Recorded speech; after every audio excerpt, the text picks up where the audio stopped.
So if you work in critical care, you've definitely noticed a pretty massive shift, right? The days of packing post-cardiac arrest patients in ice, well, they seem to be over. But why?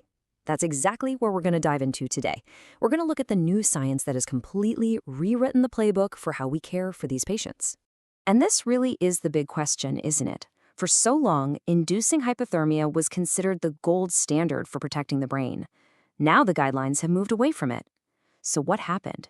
Let's follow the evidence and see where it leads. You know, the language we use tells a story all on its own, and this is the perfect example. We started with therapeutic hypothermia, which is all about making someone cold. Then it evolved to targeted temperature management, a bit more nuanced, and now the latest guidelines just call it temperature control. This isn't just wordplay. It shows a massive shift in our entire philosophy. Okay, so to really get why we've changed, we have to understand why we started doing it in the first place. For decades, the fundamental belief was simple. Cold is good for the brain. It's an intuitive idea, and it made a lot of sense. This whole idea actually goes way back to the 1950s in cardiac surgery. But for post-arrest care, the year 2002 was the real turning point.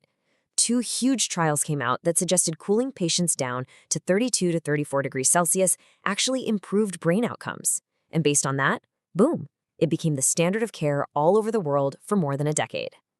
The theory behind it was, well, it was really elegant. See, after the heart restarts, blood rushes back to the brain, and that can actually cause a second wave of damage. We call it reperfusion injury. The thought was, if you cool the brain down, you slow its metabolism. A slower brain doesn't need as much oxygen, and that should, in theory, lessen that secondary damage. It just made sense. But, you know, in science, even the best-sounding theories have to be put to the test. And that's exactly what happened next. A couple of absolutely massive international studies came along and decided to challenge everything we thought we knew about the promise of cold.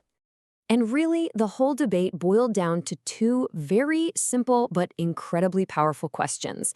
The first big one, the TTM trial in 2013 asked, is colder better?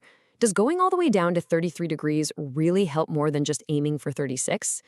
Then the TTM2 trial in 2021 took it a step further and asked an even bigger question. Wait a minute, is making someone cold at all better than just aggressively stopping them from getting a fever? These trials were enormous. We're talking thousands of patients. And the results, well, they sent shockwaves through the entire critical care community. The verdict really challenged over a decade of practice, and it all came down to a single outcome. This was it. This was the bottom line.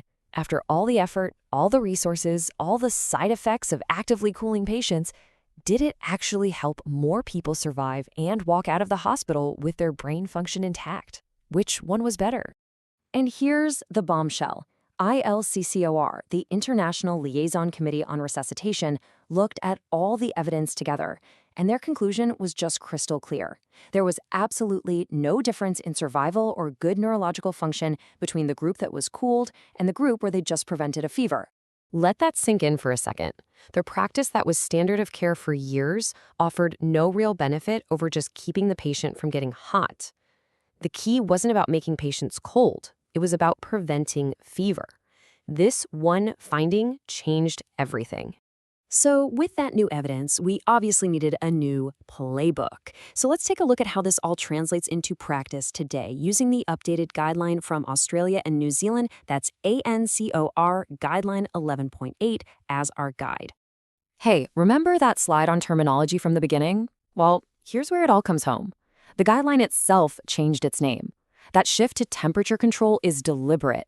It tells us our main goal isn't to hit some magic cold number anymore. It's simply to stay in control and stop the temperature from rising. So, what does this new protocol actually look like in practice? It's really straightforward. First, you identify your patient. Anyone who is still comatose after their circulation returns, after ROSC. Second, your target is no longer 33 or 34 degrees. It's simply keeping their temperature at or below 37.5 degrees Celsius. And third, you have to keep doing this, actively preventing fever, for at least 72 hours. The new guidelines also clear up a couple of other really practical points. First, if a patient is naturally a little cool after resuscitation, maybe 35, 36 degrees, just leave them be. Don't actively warm them up. And second, that old practice of slamming in large volumes of cold IV fluid out in the field, yeah, we don't do that anymore. The evidence suggests it might actually cause harm. So after all that science, all those huge trials and updated guidelines, what's the one thing you need to remember? It boils down to a single, really powerful shift in our focus. And this is it. If you remember one thing, make it this. Our goal isn't to make patients cold anymore. It's to stop them from getting hot. The real enemy here, the thing we're fighting, is fever. Our entire strategy has shifted from inducing hyperthermia to just maintaining a normal temperature. Of course, science never really stops, and it's important to know what we still don't know. For instance, believe it or not, no big trial has ever compared fever prevention to doing nothing at all. We also need more data on specific patient groups, like in-hospital arrests or those on ECPR. And there's still a lingering question. Could there be a tiny window right at the beginning where super fast cooling might still help? These are the questions researchers are tackling right now. And that kind of leaves us with this final thought to chew on. Now that we've really zeroed in on fever as the enemy, what's next? What other therapies can we pair with strict fever prevention to give our patients the absolute best shot at a great recovery? That's the challenge for the next wave of research. If you want to dig into the guidelines and the evidence a bit more, you can find a ton of great resources over at lifesupportinstitute.com.au. Thanks so much for joining me.